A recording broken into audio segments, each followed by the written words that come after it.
Hey, what's going on, guys? Today I'm here to show you how to change the download location for the Microsoft Edge browser. So go ahead and start up your browser. In the upper right hand corner, go ahead and click on these three dots here. Go to where it says downloads. Click that to open that up. You should see another pair of three dots. Go ahead and open that up. Go to download settings, and it'll take you to the downloads tab, where the first tab you should see should be labeled location.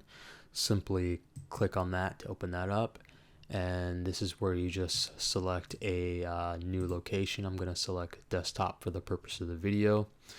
Once you have your folder selected, go ahead and click on select folder, and it should change. This is where it'll show a preview of where it's going, and that should work for you. Thanks for watching. Be sure to like and subscribe to my channel.